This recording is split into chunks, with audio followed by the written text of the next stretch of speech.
El día de hoy está con nosotros el doctor Rafael Paulino Leal Villalpando. Él es especialista en medicina crítica, también es anestesiólogo, también tiene una especialidad en anestesia para trasplante, específicamente trasplante hepático, y vamos a revisar un tema. Es correcto, también forma parte del grupo de autores que hizo unas guías para manejo de sedación y analgesia en terapia intensiva, y el día de hoy está con nosotros para hablar justamente de ese tema que muchas veces, si no estamos familiarizados, y más en el ámbito de alguien que es anestesiólogo, de alguien que es intensivista, no lo tomamos a consideración de qué es lo que pasa después de que ya intubamos a nuestro paciente, que ya está en un área de cuidados críticos. Muchas gracias, doctor, y muchas gracias a todos. Muchas gracias, Ana Lucía. Buenas tardes, espero que todos estén bien, todos estén pasando tranquilamente esta gran tormenta. Sin duda alguna, el paciente que llega a la terapia intensiva ofrece varias situaciones importantes en cuanto al manejo de la ansiedad y del dolor como tal. El tener un paciente intubado y bajo ventilación mecánica no es algo que es normal. El propio tubo genera dolor y el hecho de estar en la terapia intensiva aislado también tiene relación directa con la ansiedad. Además de que dentro de la terapia intensiva tiene una pérdida de relación total del tiempo entre sueño y vigilia, que también es un dato importante o un estresor importante para el paciente. Y a la larga esto se traduce en un mal resultado, básicamente evidenciado por la presencia de delirio. Ya sabemos que el desencadenante del delirium en una terapia intensiva puede ser una causa de mortalidad por sí sola, hasta en más del 50% de los pacientes en unidades de terapia intensiva, y es que es causada básicamente por ansiedad, dolor, sensaciones no directamente relacionadas con el paciente, que se pueden solucionar muchas veces únicamente con la interacción del personal médico con el propio paciente. Sin embargo, muchas de las veces requieren un manejo desde el punto de vista de medicamentos. Entonces, el manejo del dolor en el paciente adulto en terapia intensiva debe ser siempre guiado por una evaluación rutinaria del dolor como del grado de sedación, y deberá de ser tratado básicamente antes de que se presente, y considerar siempre la analgesia o quitar el dolor antes de tratar de sedar al paciente. Y de ahí nace el término pseudoanalgesia. Esto de la base de la sedación va a partir de analgesia. Hay que tomar en cuenta que dentro del armamentario que tenemos medicamentos que son antidepresivos, son hipnóticos, son analgésicos y son relajantes neuromusculares. Sobre todos ellos vamos a actuar y vamos a tratar de hacer un tipo de sedación o analgesia, lo que llamamos sedación o analgesia multimodal. ¿Qué implica multimodal? Implica que vamos a utilizar muchas armas de muchos lados para tener los menos efectos adversos y tener un mejor resultado final.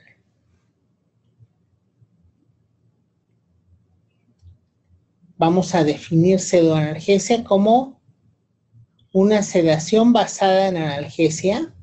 La sedación basada en analgesia se refiere al uso de un analgésico en lugar de un sedante para alcanzar un nivel deseado de sedación. Y pseudoanalgesia significa analgesia antes del sedante. Esto es el uso de un analgésico opioide antes de un sedante para lograr una sedación deseada. La mayoría en terapia intensiva lo que tenemos como opioide o al alcance en el país va a ser fentanil, y algunos otros pueden llegar a tener morfina o pueden llegar a tener alguno otro, pero creo que la mayoría de las unidades de terapia intensiva cuentan es con este derivado de este medicamento, el fentanil. Las características incluidas en la nueva analgesia son estas tres. Toma ventaja de ciertas propiedades de los opioides. Elimina y reduce los requerimientos para evitar efectos adversos no deseados de los mismos.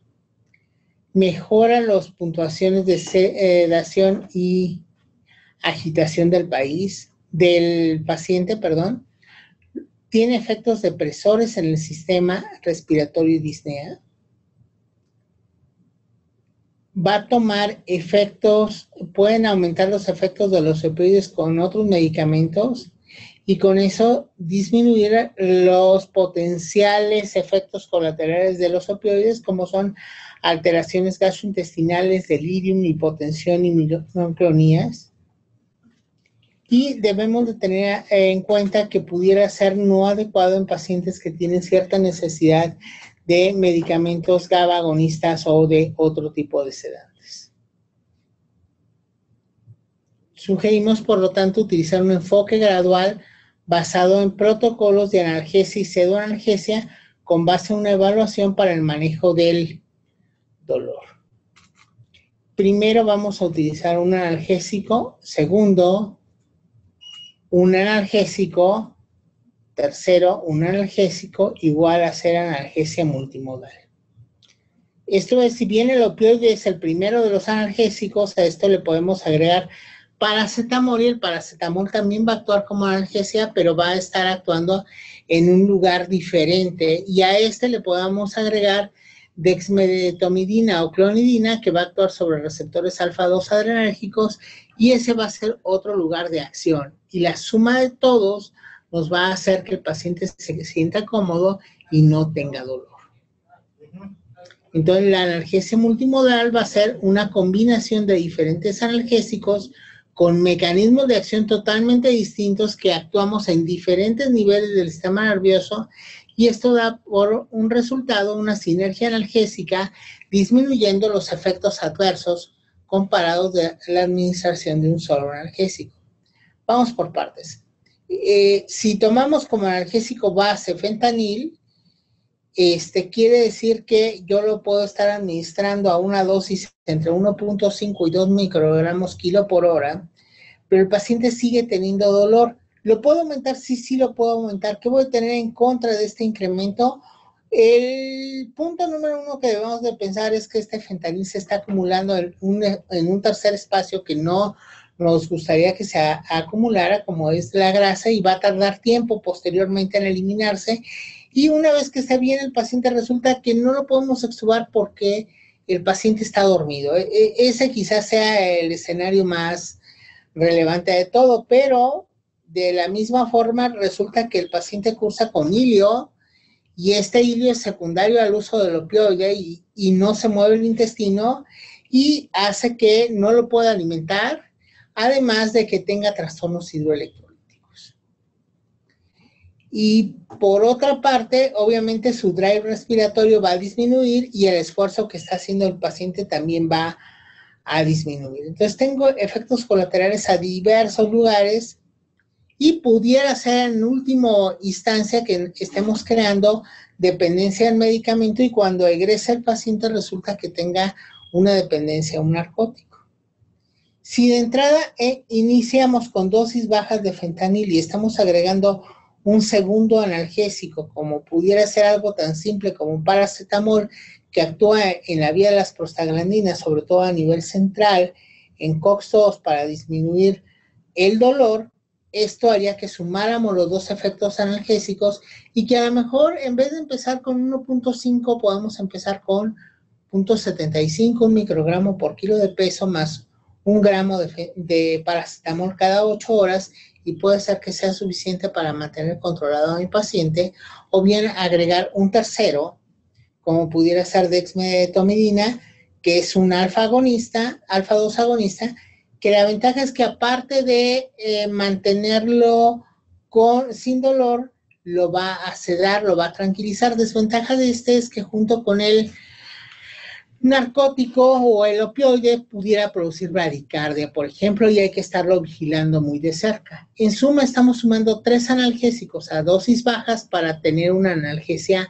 adecuada.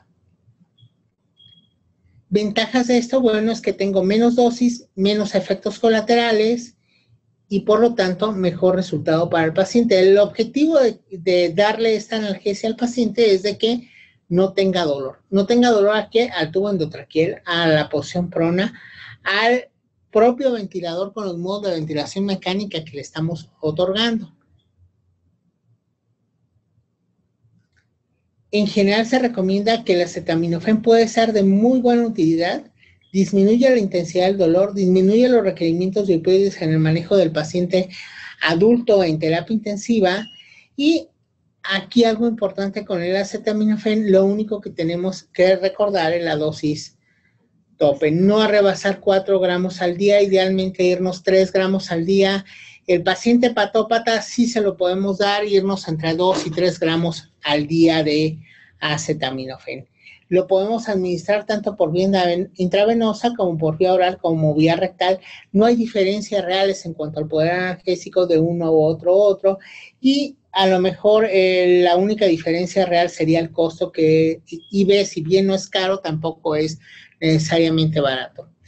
Aquí otra ventaja de utilizar este tipo de estrategias es que si empezamos a tener muchos pacientes en la terapia y a todos le estamos dando un narcótico, fentanil como base, resulta que en 15 días nos vamos a topar con la sorpresa que ya nos hemos topado en algunos de los hospitales aquí en el Distrito Federal, que no solo son los ventiladores los que faltan, también falta fentanil y faltan otros tantos porque les empezamos a aumentar requerimientos al paciente. Empezamos con 1.5, terminamos con 3 o 4 y en una unidad de 20, 25 camas terminamos gastando hasta 400 ámpulas de fentanil al día. Y eso a la larga o durante este periodo muy probablemente nos vaya a costar para que hacia los pacientes que tengamos en la segunda o tercera semana resulta que ya no tenemos con qué mantenerlos sedados ni tranquilos. Y acordémonos que el tubo endotraqueal y la ventilación mecánica a los niveles que se requieren, sí necesitamos mantenerlo al paciente que coopere con el ventilador para que podamos ventilarlo en forma adecuada. Luego tenemos otros mecanismos también de controlar el dolor que sirven tanto como sedación y analgesia. Uno de ellos sin duda es la ketamina. Existen pocos ensayos clínicos aleatorizados que nos permitan decir que es de alto, pero que nos dice que puede ser de alto riesgo en el paciente de terapia. Sin embargo, tiene algunas ventajas. Disminuye la presión pulmonar, disminuye el broncoespasmo y disminuye claramente las dosis utilizadas de opioides hasta en un 50%. Cuando estamos subiendo la analgesia con opioide con fentanil, empezamos con 1.5, no voy a poner ejemplo, ya vamos en 3, el paciente sigue inquieto, sigue molesto, no coopera, subimos casi a 4. Cuando ya doblamos nuestra dosis inicial, debemos a lo mejor pensar en agregarle ketamina que tiene respuesta en dolor bajo receptores NMDA a nivel central, pero además tiene efectos de analgesia a dosis relativamente bajas que no le va a producir al paciente alteraciones como pudieran ser relacionadas con delirium o como alucinaciones o otro tipo. ¿Qué dosis estamos hablando? 1 a 2 microgramos por kilo por minuto. Y lo que estamos buscando aquí es reducir una dosis aumentada. Esto es, primero empezamos con fentanil junto con paracetamol o fentanil, paracetamol y dexmedetomidina. El paciente, a pesar de estas dosis, de que teníamos ya empezamos a necesitar dosis cada vez mayores de fentanil. Ketamina puede ser una opción. Y de ahí podemos agregar, en la actualidad se utiliza mucho en anestesia, no tanto en terapia intensiva, pero es una buena idea agregar algún neuromodulador. ¿Qué neuromodulador? Básicamente gabapectina, pregabalina o carbamazepina. Los más estudiados con muchos son gabapectina y pregabalina, que reducen el uso de narcóticos hasta en un 50% y nos producen una sedación adecuada, además de que estamos reduciendo la dosis de opioides. La ventaja de la pregabalina, bueno, su presentación es bioral, eso puede ser ventaja o desventaja, pero son 75 miligramos una tableta cada 12 horas. Con eso vamos a tener una reducción del 50% y relativamente el gasto que haríamos en pregabalina con relación a la cantidad de opioide que tendríamos que incrementar, más los efectos colaterales de ese opioide, tanto hemodinámicos desde el punto de vista cardiovascular, de hilio, de alteraciones del respiratorio y de acumulación en un tercer espacio, pues evidentemente pueden ser útiles y no nos genera un costo exagerado. A lo mejor sería mucho más barato intentar utilizar gabapectina o pregabalina que agregarle un alfa-2 como dexmedetomidina y con menos efectos colaterales. Sé que no todos o que la mayoría en una terapia intensiva no están acostumbrados a utilizar estos medicamentos, pero es válido y se pueden utilizar y están recomendados como una recomendación 2B o 1A.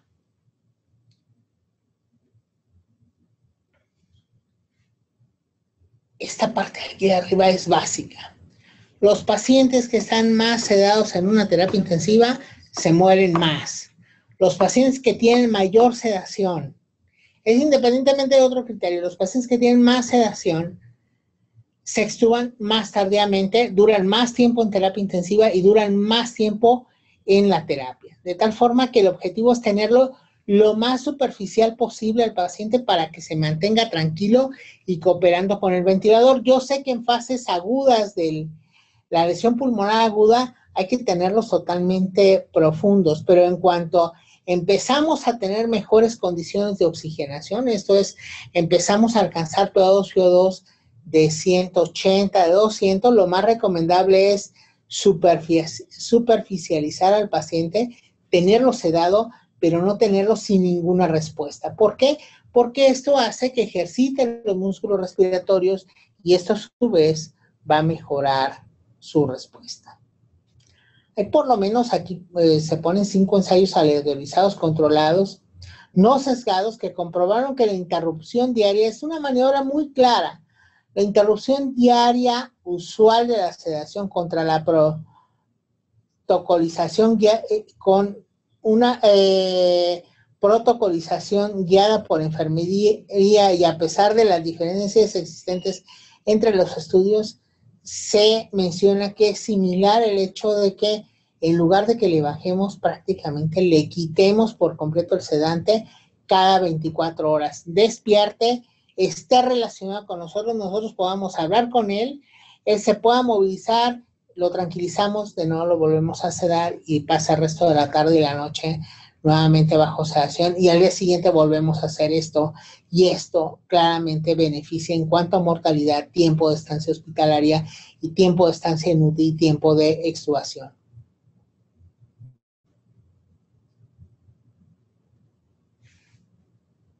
Aquí están los estudios de los cuales hablamos. Vean cómo va el hecho de tratarlos de extubar tempranamente. Tratarlos de sedación tempranamente disminuye la estancia en terapia, disminuye el tiempo de ventilación mecánica, disminuye la mortalidad y una parte muy relevante, disminuye el delirium posterior a terapia intensiva o dentro de la propia terapia intensiva.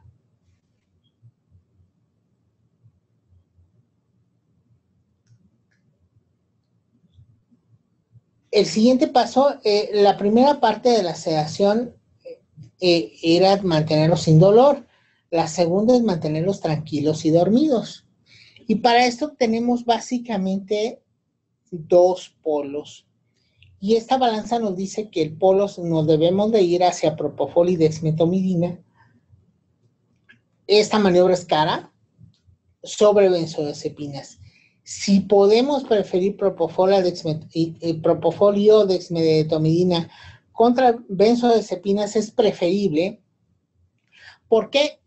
Porque la benzodiazepina, le llamemos el nombre que queramos, se va a terminar acumulando en los tejidos y el tiempo de extubación va a ser más prolongada. Aparte de que las benzodiazepinas, el nombre que quieran, se ha asociado directamente con la presencia de delirium en la terapia intensiva.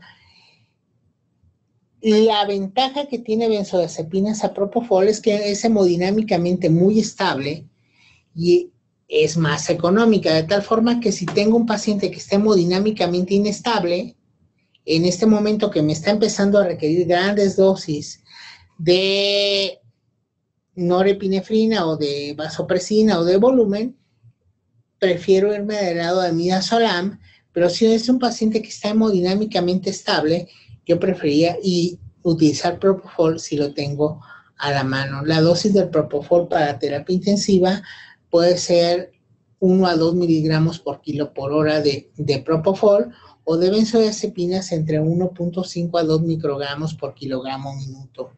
Y el propofol lo podemos poner solo o adherirle igual que con el narcótico fentanil, junto con el propofol para disminuir sus requerimientos, y la dosis de dexmetomidina es 0.7 microgramos por kilo por hora.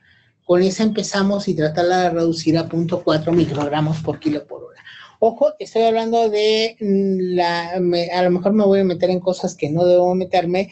Estoy hablando de la dexmetomidina original o de marca original. Las que tenemos de marca genérico intercambiable, hemos visto que requerimos dosis por arriba de las que están prescritas en como dosis tope, llegando a 1.2 o 1.3 microgramos kilo hora en lugar de 0.7 microgramos kilo hora como dosis tope de dexmetomidina, sin lograr una sedación adecuada incluso.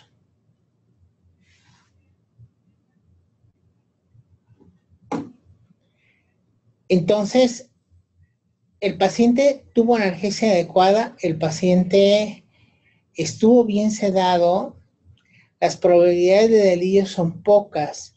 Sin embargo, de todas formas, los pacientes pueden llegar a generar delirium una vez que tratamos de quitarle el analgésico.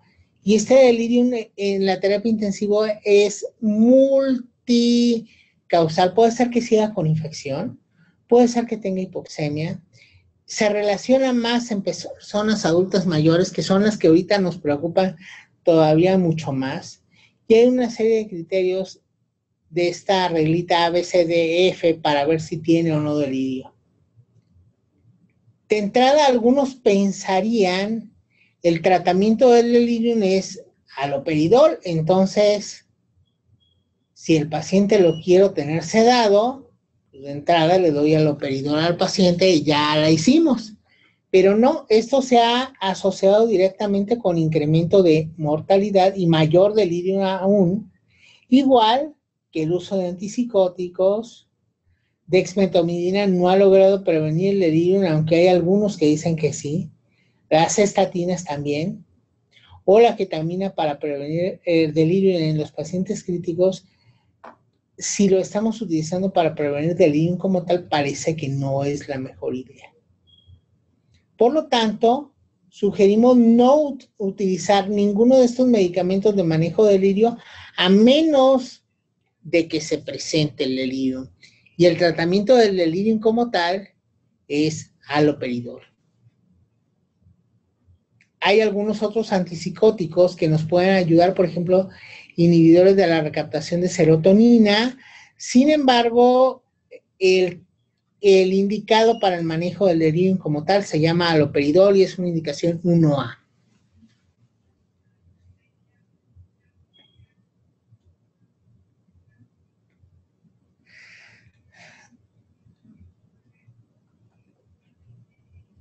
Dexmedetomidina ya como tratamiento del delirio que sí ha probado que mantiene libre del uso del ventilador a los pacientes. No tiene efecto sobre la duración en UTI, pero se sugiere que el uso de dexmedetomidina para tratar delirium mecánico cuando la agitación impide el destete de ventilación mecánica. El paciente está demasiado agitado, yo ya no quiero volver a hacer, ya no le quiero poner nuevamente narcótico, no le quiero volver a poner propofol ni midazolam. Mi opción sería utilizar dexmedetomidina, que lo va a tener sedado, pero va a hacer que funcione su respiración. Acordándonos de que no necesariamente es el tratamiento como tal del delirio, le estoy dando dexmedetomidina y haloperidol. Y debemos de contar estas A, B, C, D, F siempre que tenemos un paciente con delirium. Y nos vamos a cruzar todos los días, paciente de edad avanzada, incluso de edad joven, que lo tenemos en la terapia, lo tuvimos dormido 3 o 4 días, lo tratamos de despertar y empieza a brincar, a manotear, a tratarse de quitar el tubo, nosotros a tratar de que el paciente nos ayude. Y pues resulta que el paciente está totalmente desorientado, está en su mundo específico y no nos hace caso. Independientemente del haloperidol o la dexmedetomidina que le podamos dar para tranquilizarlo, nosotros tenemos que evaluar estos puntos para tratarlos de eliminar.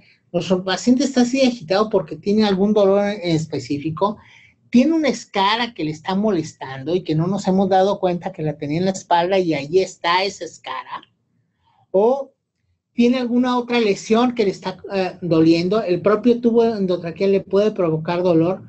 Puedo intentar, si estoy pensando que puede ser dolor, darle un analgésico a baja dosis, que puede ser un bolo nuevamente de algún narcótico, o nuevamente únicamente el puro paracetamol. Vemos que se tranquiliza, a lo mejor era dolor el que estaba. Resulta que la saturación está baja.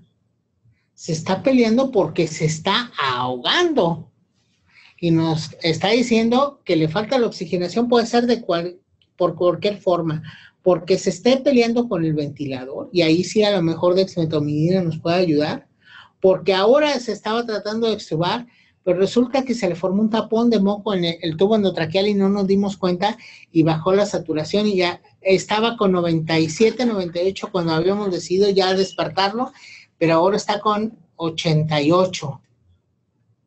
Y a lo mejor ya no es bueno intentarlo extubar y a lo mejor es bueno regresar hasta atrás hasta elegir adecuadamente. Tenemos una buena elección de analgesia y sedación nuevamente. Evaluamos adecuadamente este delirio, lo prevenimos y lo manejamos. Le facilitamos al paciente antes de intentarlo, que empezara a tener algo de movilidad, de ejercicio temprano,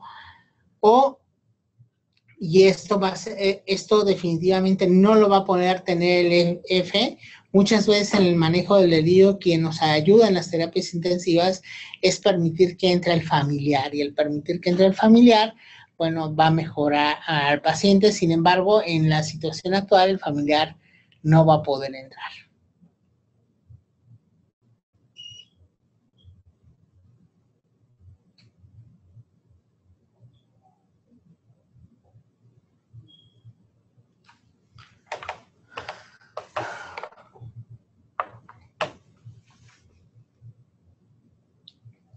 ¿Cuándo realizar la sedación? Bueno, en todo paciente intubado y conectado a ventilador.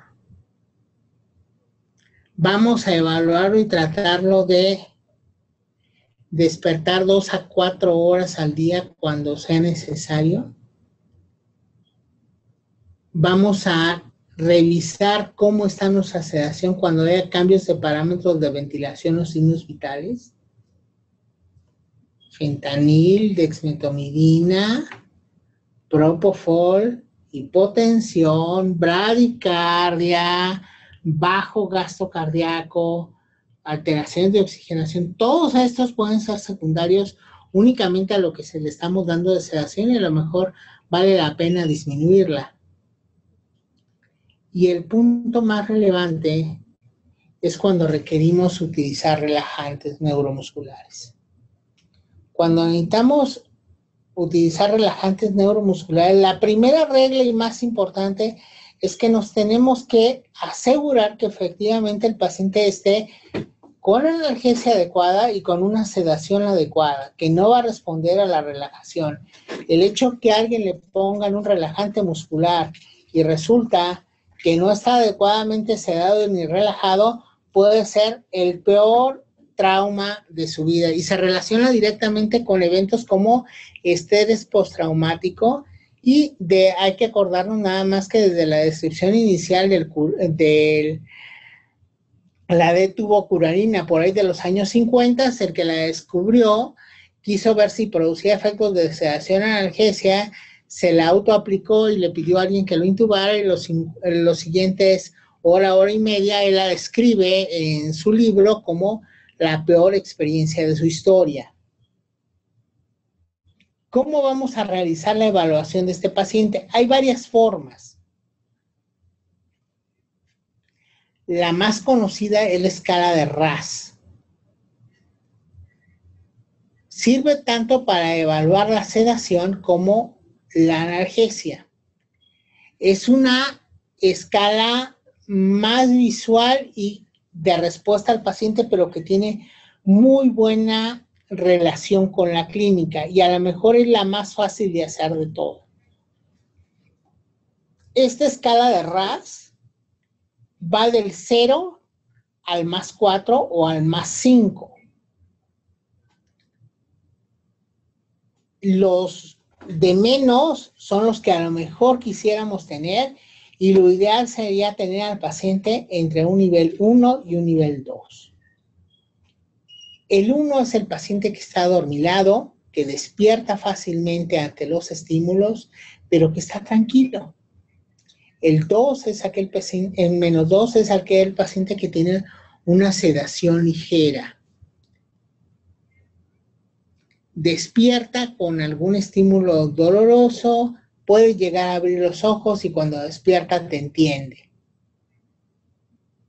Menos 3 es una sedación moderada en el cual no se mueve a menos de que lo estimulemos profundamente. Sedación profunda y sedación muy profunda, idealmente nunca lo debemos de utilizar. No responden a estímulos dolorosos, está profundamente dormido el paciente y 4 y 5 lo reservamos. Menos 4, menos 5 lo vamos a reservar para el paciente que tiene una lesión pulmonar aguda grave o muy grave y que está en ventilación mecánica con altos requerimientos de ventilación mecánica. Todo el resto de los pacientes, esto es, los pacientes que ya van en mejoría o que tienen una PO2, CO2 150, 180, 200, vamos a tenerlos en un nivel de sedación entre menos 1 y menos 2. Los que no se vale tener son todos esos que dicen más 1. Está ansioso, está agitado, está muy agitado, o está combativo, violento, ansioso, golpeando. Eso no lo debemos de permitir y eso depende directamente de nosotros. ¿Cada cuánto debemos de evaluar esta escala de RASS en un paciente en la terapia intensiva? Las mismas veces que tenemos que evaluar la presión arterial, la frecuencia cardíaca, la frecuencia respiratoria, etc. Es una escala igual de importante, ¿sí? Si el paciente está despierto y consciente y está extubado, de todas formas voy a aplicar esta escala de sedación, porque puede estar despierto, pero puede estar en un nivel más 4, o puede ser que esté en menos 4, que tampoco nos gustaría estando despierto y extubado. ¿Por qué? Porque puede broncoaspirar, por ejemplo. ¿Qué tengo que hacer si mi objetivo de sedación es que esté en -2? Esta hora está en -2, perfecto. A la siguiente hora voy y lo veo y está en -5. ¿Qué tengo que hacerle? Disminuirle los niveles de analgesia y sedación que tenemos. La siguiente hora está en -2, ya lo hicimos, perfecto. Y a la siguiente hora resulta que como le bajamos, ahora nos encontramos ansioso. Volvemos a aumentar y estar jugando todo el tiempo, igual que con un antihipertensivo o con norepinefrina o con el mismo ventilador. Por eso es muy dinámico y por eso es que la tenemos que estar vigilando todo el tiempo. Una escala totalmente clínica que cualquier enfermera nos puede ayudar a mantenerla. Incluso podemos entrenar a el personal médico de más bajo rango que tengamos en ese momento a que únicamente esté checando el grado de agitación que tienen los pacientes y de alguna forma entrenarlo y decirlo, si baja su nivel de sedación, empieza a bajar un poquito las sedaciones, que me van a beneficiar, que a lo mejor al bajar la sedación ya no requiera norepinefrina, por ejemplo. Es un buen punto. Ahí ganaríamos mucho.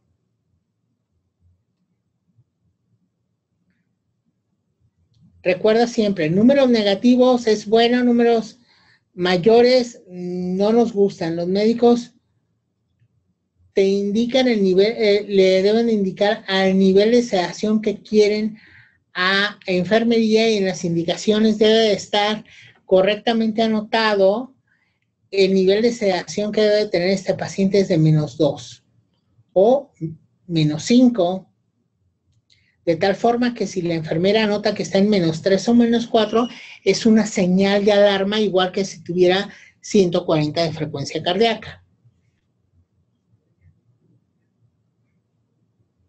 Entonces tenemos que observar al paciente para detectar datos. Siempre cuando vamos a evaluar el RAS, hay que hablarle fuerte y claro al paciente, pedirle que abra los ojos, estimularlo en caso de que no haya una respuesta, y hay que documentar los hallazgos. ¿Qué hallazgos? Bueno, estos que dijimos de RAS. O así. Vigilia, el paciente está despierto, bajo sedación, pero tranquilo, o qué agentes tenemos sedantes.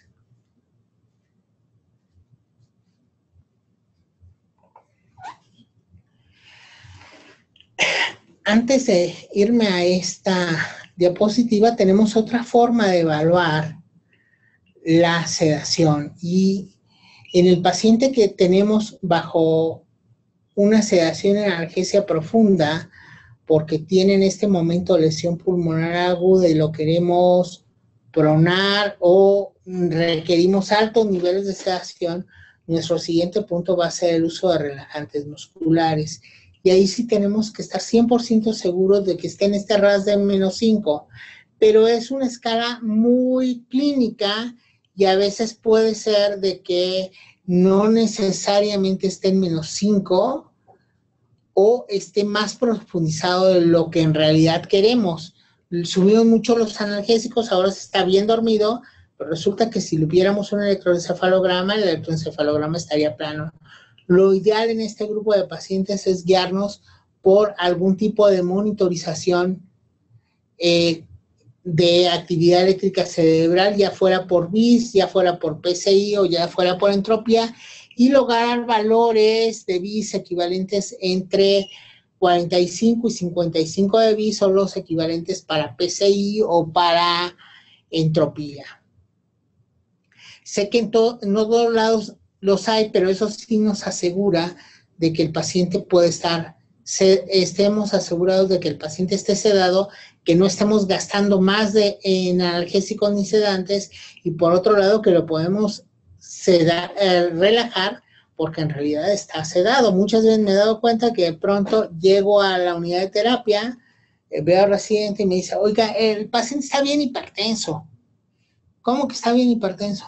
Sí, pues empezó a desaturarse, le subimos al ventilador, nos subimos hasta 100% de FiO2, 14 de PIB, ya lo reclutamos y resultaba que seguía muy hipoxémico, no lográbamos que jalara y lo terminamos relajando.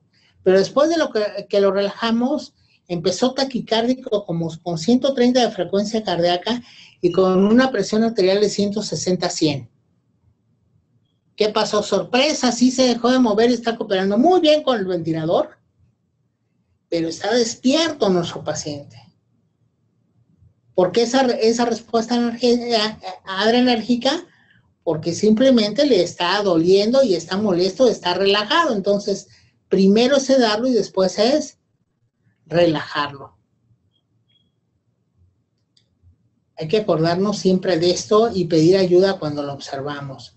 La sedación puede causar hipotensión, en especial si se nos ocurrió no mantenerle una infusión y subirla poco a poco, sino es que estaba muy despierto y estaba moviendo y le pasé 60 miligramos de propofol o 5 miligramos de midazolam o 100 microgramos de fentanil y se dejó de mover. Doctor, está hipotenso el paciente. ¿Qué pasó, señorita? Es que lo iba a aspirar y de pronto se hipotensó y luego lo asocias. Lo iba a aspirar. La siguiente pregunta, ¿le pasó algo? Sí, un bolito de 3 cc de propofol. ¿Cuál fue la causa de la hipotensión? Ese bolo de propofol.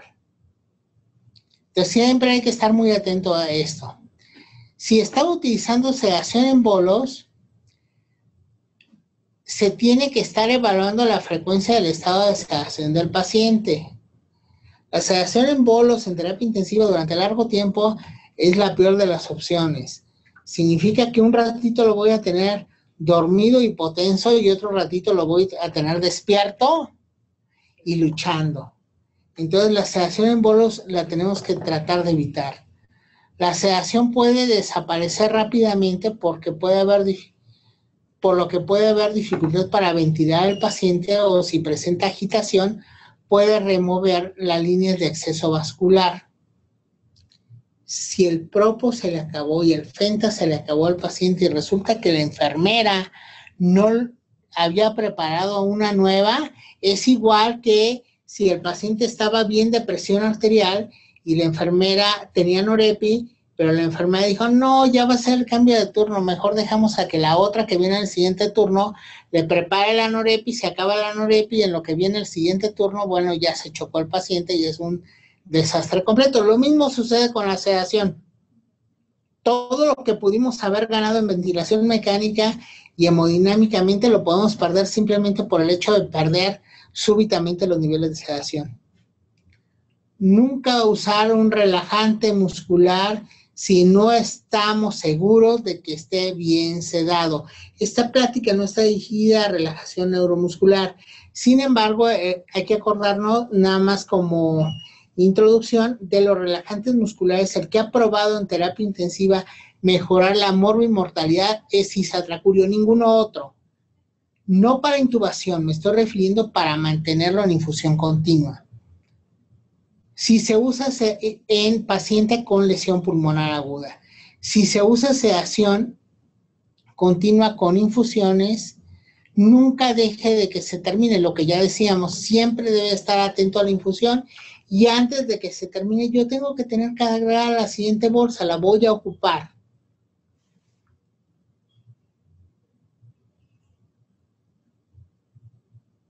Puntos así claves. Tratemos el dolor. Muchas veces tratando el dolor ya no necesito sedación. Le quité el dolor, le puse una infusión pequeña de fentanil y el paciente se tranquilizó y ya no voy a entrar ni propofol, ni midazolam, ni ninguna otra cosa. Si empiezo por propofol o midazolam, probablemente voy a tener un punto contrario. Cuando se trata de dolor, vamos a considerar que no solo tenemos fentanil o no solo tenemos opiáceos, sino que tenemos otros analgésicos a lo mejor más sencillos de utilizar y con menos efectos colaterales, o la suma de varios, por ejemplo, paracetamol, algún otro AINE, o bien algún otro que actúa en otro mecanismo como dexmedetomidina o como ketamina. La menor sedación, la mínima necesaria, es preferible propofol y dexmedetomidina a midazolam. Sin embargo, puede ser que no haya midazolam o puede ser de que esté hemodinámicamente inestable el paciente como para ponerle propofol y que esto deteriore más su hemodinamia. No hay ningún fármaco que prevenga el delirio. Quien previene el delirio es que esté sedado el paciente en forma adecuada, que no tenga dolor, que esté bien oxigenado, que no tenga datos de hipotensión. No darle haloperidol antes o alguna otra cosa para prevenir el delirio, ninguno funciona. Las medidas no farmacológicas son básicas y claves en la prevención y tratamiento del delirium. Y cuando necesitamos utilizar un tratamiento para el delirium, este se llama haloperidol. Ok, muchas gracias. Estamos abiertos para preguntas. Muchas gracias, doctor. Noemí alzó la mano. Noemí, vamos a activar su micrófono. ¿Nos escucha? ¿Noemí? ¿Noemí? ¿Alguien tiene alguna pregunta para el doctor? En lo que esperan, doctor, me llamó mucho la atención lo que comenta, y más porque nuestros pacientes son pacientes que permanecen largos periodos de tiempo, estando bajo ventilación mecánica. Y ya no solamente es la necesidad de que empiece a requerir más cantidad de analgesia, sino todos los mecanismos de la tolerancia del opioide, la hiperalgesia que se va generando por el mismo uso de opioides. Ok, ese segundo punto también es muy importante. Los opioides, dentro de sus efectos colaterales que tiene, es hiperalgesia. No tanto fentanil, pero algunos de los opioides nuevos, como remifentanil, en el momento que lo quitamos, muchos nos lo venden como que es la panacea en terapia intensiva porque se elimina por esterasas y cuando termine el remifentanil, el paciente va a estar despierto, pero el paciente va a estar gritando el dolor por hiperalgesia. Es correcto. Aquí preguntan en cuanto al uso de pregabalina, gabapentina, debido a que su presentación es vía oral, si la administración sería por sonda nasogástrica. Por sonda nasogástrica o sonda nasoenteral. Hay que acordarnos al paciente, hay alguna serie de maniobras que tenemos que hacer sí o sí una vez que decidimos pasar al paciente a ventilación mecánica y que sabemos de antemano que va a estar algún tiempo importante después de conectado un ventilador. No decimos conectarlo a un ventilador porque lo íbamos a sacar, tenía un edema pulmonar cardiogénico o posobstructivo que va a mejorar su oxigenación en las siguientes 24 horas. Aquí en la lesión pulmonar por COVID, independientemente de cómo se comporte su mecánica ventilatoria, va a ser tardado el mecanismo. Lo que se recomienda es que junto con el tubo endotraqueal, bueno, estamos pensando que le colocamos al tubo endotraqueal en el mismo evento, se le coloque una sonda urinaria, una sonda nasogástrica, catéter central si no lo tenía para la administración de medicamentos y que el catéter central tenga suficiente cantidad de lúmenes como para poder trabajar a partir de él. Y si tenemos idealmente también una línea arterial porque vamos a estar teniendo que tomar gasometrías con frecuencia. Si no tenemos un gasómetro muy disponible, acordemos que saturación es una buena opción y a lo mejor pudiera ser que línea arterial la podamos obviar, sobre todo si no tenemos para monitorizar presión arterial invasiva, pero de mínimo tiene que tener sonda Foley, sonda nasogástrica, tubo endotraqueal y catéter de varios lúmenes. La sonda endotraqueal no solo para pasar pregabalina o paracetamol, también nos va a servir para mantener descomprimido el estómago y una parte básica del manejo de estos pacientes es iniciar nutrición enteral temprana. Es igual que conectar el ventilador de importante. Sí, doctor. Y también con varios compañeros que han estado pues ya manejando pacientes, específicamente intubándolos, ellos incluso mencionan que es de vital importancia considerar la analgesia y la sedación posterior a la intubación por los tiempos que pasan ese paciente después de realizar el abordaje de la vía aérea, sin que pueda alguien acercarse o acceder al cuarto, porque es un área donde hay gran cantidad de aerosoles con una gran carga viral. Los medicamentos que se usan para hacer una inducción de secuencia rápida, específicamente tanto el inductor como el analgésico, tienen una vida media corta. Entonces es importante considerar desde después de la intubación la colocación Ese punto también es muy importante. Lo intubamos, el relajante muscular que utilizamos para el momento de la inducción resulta que fue el rocuronio, y el rocuronio tiene una vida media de los siguientes 35, 45 minutos. Y si utilizamos de inductor propofol, por ejemplo, utilizamos ketamina o utilizamos etomidato, que sería el peor de todos, pues resulta que su tiempo de acción es de 5 a 10 minutos. Entonces, al final, vamos a tener un paciente que sigue relajado y nosotros felices porque no se hipotensó, pero está relajado en realidad. Entonces, tener presente que una vez intubado, vamos a mantener la sedación desde ahí. Sí, doctor. Muchas gracias. Pregunta Sandra Méndez, si tenemos un paciente nefrópata, ¿qué medicamento para sedación usted recomendaría? Ok, aquí es una pregunta muy importante. Es en el cual yo sí evitaría utilizar forzosamente una benzodiazepina, porque las benzodiazepinas no se eliminan por riñón y no se eliminan por diálisis. Entonces se van a acumular todo el tiempo. Si estuviera limitado en cuanto a propofol, ¿a quién sí le daría propofol? A alguien que tiene falla renal. Alguien hemodinámicamente inestable, ¿qué le daría? Ahí sería la opción de darle una benzodiazepina. Benzodiazepina lo menos posible, sí. Es correcto. También Mónica pregunta si estamos decidiendo utilizar becuronio como relajante, ¿cuánto tiempo tengo que esperar para que tenga el inicio de acción? El inicio de acción del becuronio es alrededor de 2 minutos y medio, 3 minutos. Para intubación hay dosis mayores en las cuales se ha visto que 1 minuto, minuto y medio podemos tener un buen efecto.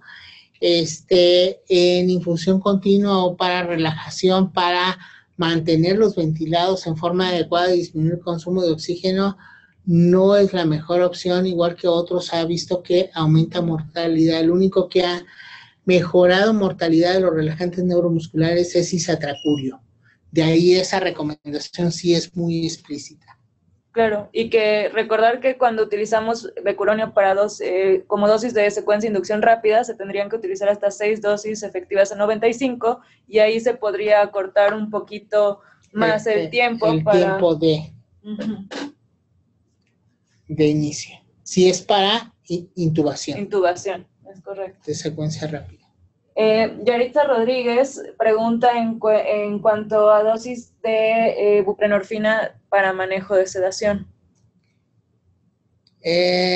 Sí se puede utilizar buprenorfina, sí se puede utilizar tramadol. Hay que acordarnos que la cinética de estos es muy diferente, que en realidad no es una cinética necesariamente continua, y es preferible ahí sí utilizar analgesia en bolos que analgesia continua, no necesariamente como el fentanil. Si vamos a buscar trabajos de sedación con buprenorfina o con algún tipo de otra variedad de opioides, difícilmente lo vamos a encontrar.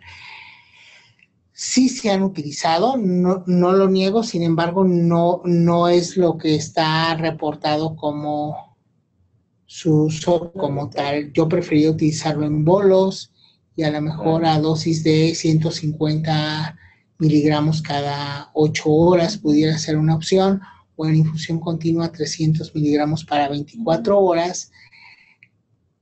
Pero la valoración real en cuanto a analgesia y el continuar su efecto no la sabemos como tal. En el paciente que está despierto y no tiene, lo que queremos es que no tenga dolor porque tiene algún otro tipo de situación, a lo mejor buprenorfina es buena opción, tramadol también, cualquiera de los dos puede ser útil. Yo en lo personal, ese es gusto mío, prefiero tramadol a buprenorfina. Algunos dicen que tramadol causa más náusea que la buprenorfina, pero yo creo que es similar, pero si el paciente está despierto, está extubado y lo que le quiero es quitar el dolor.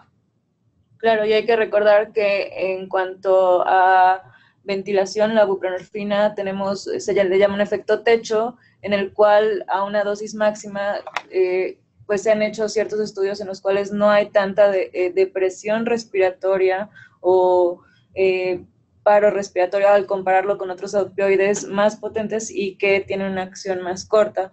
La buprenorfina, como comenta el doctor, es una buena opción para pacientes que no está bajo ventilación mecánica y como tal una dosis ideal, todos los pacientes necesitan una dosis ajustada a sus requerimientos y que también va a depender de si el paciente ya tenía un consumo previo de opioides, si el paciente, además de la analgesia que se le está dando por la cuestión de la intubación orotraqueal, se le está dando una analgesia para otro padecimiento que tenga, se le colocó una sonda pleural, etcétera. Son consideraciones que se tienen que tener. Incluso también la cuestión de la edad del paciente es un factor que se tiene que considerar para los requerimientos que va a tener de nuestro opioide.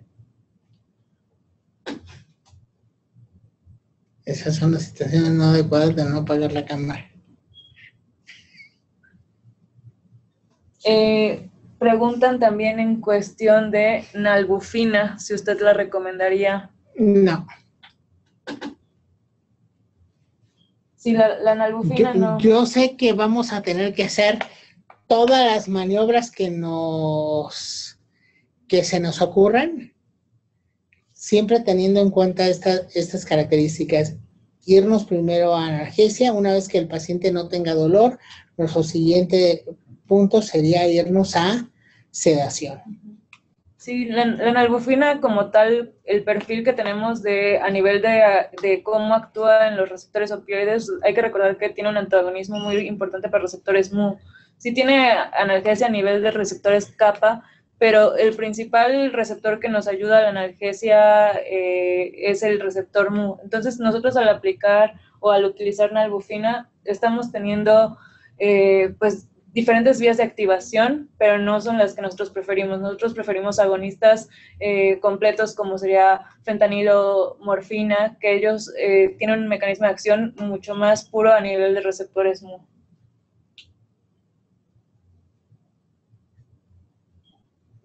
Así es, no actúa directamente sobre los receptores mu, y eso hace que, al contrario de tener un efecto analgésico adecuado, pueda ser no adecuado. O si ya teníamos un uso previo de algún otro opioide, incluso que se revierta y el paciente tenga más dolor.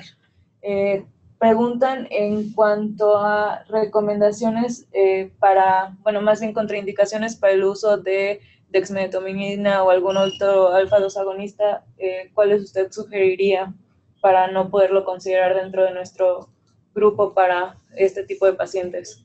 No hay una contraindicación absoluta en ningún momento. Quizá la más relevante sería aquel paciente que está beta bloqueado o aquel paciente que tiene bradicardia importante. Tiene un paciente un 50, 40 de frecuencia cardíaca. Dexmedetomidina va a bajar aún más la frecuencia cardíaca. Yo preferiría no usarla en él, pero de ahí en más no le veo ninguna contraindicación.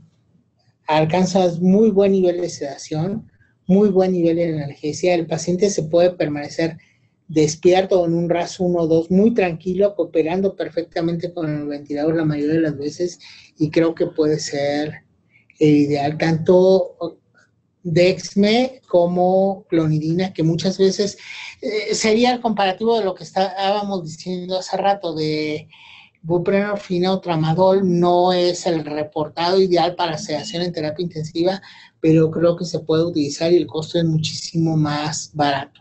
Claro, y también recordar que en este grupo de pacientes, a diferencia de en un contexto de un paciente en quirófano, no siempre se utiliza un bolo o alguna dosis de carga, que es cuando se pueden presentar el mayor número de efectos adversos a nivel cardiovascular. Entonces es una sedación, se va iniciando una infusión que va aumentando de forma paulatina, progresiva, la concentración plasmática sin que tengamos una dosis carga bolo que ocasione los efectos adversos. Hidalgo, vamos a Centro de Salud Hidalgo, vamos a activar su micrófono, que nos está solicitando para una pregunta. ¿Nos escucha? Sí, buenas tardes. Buenas tardes. Ok, buenas tardes, muchas gracias por la ponencia. Mi duda es con respecto a los pacientes que tenemos ventilados por COVID. Hay algunas cuestiones en cuanto a delirio que no se pueden evitar. Algunas características basales de los pacientes como etilismo, pacientes abandonados socialmente, con algunas situaciones ya per se que no se pueden modificar, pero tratamos de hacer siempre otras que podemos modificar en una terapia intensiva para mejorar el delirio en los pacientes. Otra cosa con la que estamos batallando es que estos pacientes con COVID no duran ventilados quizás menos de 10 días. Entonces, la ventilación y los días de ventilación también nos dan un extra más en generar delirio en nuestros pacientes. Y otra cosa es que muchos de nosotros no contamos plenamente con propofol ni dexmedetomidina. Lo único que tenemos es midazolam. Con el midazolam, el destete diario es muy difícil. De la sedación. Y bueno, la pregunta aquí más que nada es ver, independientemente de no utilizar sedantes como midazolam, no relajar en lo posible, las medidas que ya conocemos, es si ustedes allá en México, en los institutos, tienen instalado en sus terapias estas cuestiones que nosotros hacíamos regularmente, que quizás no estemos haciendo en esta contingencia, pues por las cuestiones de bioseguridad, de tener televisores, música, o algún tipo de esa terapia que va encaminada a mejorar o evitar el delirio en los pacientes de tratamiento farmacológico, y cuál ha sido su experiencia, si así la tiene. Gracias. Sí, efectivamente, no estamos muy diferentes de lo que usted comenta de propofol y midazolam. Midazolam efectivamente es mucho más barato y es lo que la mayoría tenemos a la mano. Entonces, de entrada, estamos utilizando más midazolam que propofol. Lo que está escrito en las guías es de que es mucho más útil propofol que midazolam, pero creo que hasta en terapias privadas eso puede redundar en costos para el paciente, por un lado, pero por otra parte, ante un volumen elevado de pacientes, puede ser de que el propofol se acabe, igual que el midazolam. En un hospital en el Distrito Federal ya nos cruzamos con el punto de no midazolam, no propofol, que hay tiopental. Ok, vamos con tiopental. Para ponerlos en contexto. Efectivamente, la terapia para el delirio va encaminada directamente a la relación que tengamos con el paciente. Por desgracia, en este momento no podemos tenerles música adentro, no les podemos llevar televisión, no le podemos llevar contacto familiar al paciente. Lo más que podemos hacer es tratarlo lo mejor posible, tranquilizarlo, que la enfermera lleve una bitácora continua con él. Esto es muy útil y esto es una maniobra que ya previamente fue probada. El hacerle un diario al paciente, de tal forma que en el momento de irlo despertando, la enfermera que está con él, oye Juan, te intubamos hace 5 días, durante estos 5 días ha pasado esto, el primer día sucedió esto, recibimos una llamada telefónica de tu familia, empeoraste, te tuvimos que voltear boca abajo, te fuimos ubicando en esto, el día de hoy estamos en este punto, te estamos empezando a despertar, y al día siguiente se lo vuelvo a leer y se lo vuelvo a compartir, lo estoy ubicando en texto, en tiempo y forma al paciente. A lo mejor no le estoy poniendo música ni ninguna otra maniobra, pero esta maniobra específica que les digo de hacer un diario continuo con el paciente ayuda tanto al paciente como ayuda al familiar, porque al familiar también este mismo diario se lo puedo estar comunicando y está fuera el paciente. Lo ideal con estos diarios es de que la enfermera lo llene y el familiar cuando entra se lo lea, pero en este caso yo creo que el familiar no va a poder entrar, la propia enfermera se los puede leer o pasar de alguna forma a los dos, o cuando el médico le pasa el reporte a la familia o piden el reporte a la familia, más o menos ese mismo contexto. Si ya se empieza a comunicar el paciente, está muy ansioso, requerimos darte esto, te tranquilizamos con otra cosa. En delirium sí es importante el manejo de haloperidol, pero ya que es para tratamiento como tal. Lo más importante es tratarlo de ubicar, respetarle las horas de sueño también es muy importante. Si es noche hay que apagarle la luz. Ese simple hecho, a pesar de que haya ruido o demás, sí lo logro ubicar y sí disminuye el grado de estrés. No es lo mismo que lo tengas dormido y sedado a que esté en sueño fisiológico. Son dos cosas muy diferentes que las guías del Consenso Americano de Terapia Intensiva hace 2 años hacen muy clara la referencia. Una cosa es que esté dormido el paciente y otra cosa muy diferente es que no esté lo tengas tú aparentemente sedado, pero con midazolam, no en un sueño fisiológico. Algunos empezaban a recomendar que durante la noche darles Stilnox, es el nombre genérico. Ahorita me acuerdo el nombre genérico. Con la finalidad de inducirle sueño fisiológico en lugar de continuar con la benzodiazepina convencional. Es Zolpidem. Es hemodinámicamente estable, sí inducimos un sueño REM y no REM como tal, y los mantiene más tranquilos durante la noche y más o menos les vas haciendo un sueño fisiológico. Los estudios en relación a Zolpidem en terapia intensiva estaban empezando a querer salir, pero yo creo que con todo esto se van a retener un rato, pero puede ser también una opción.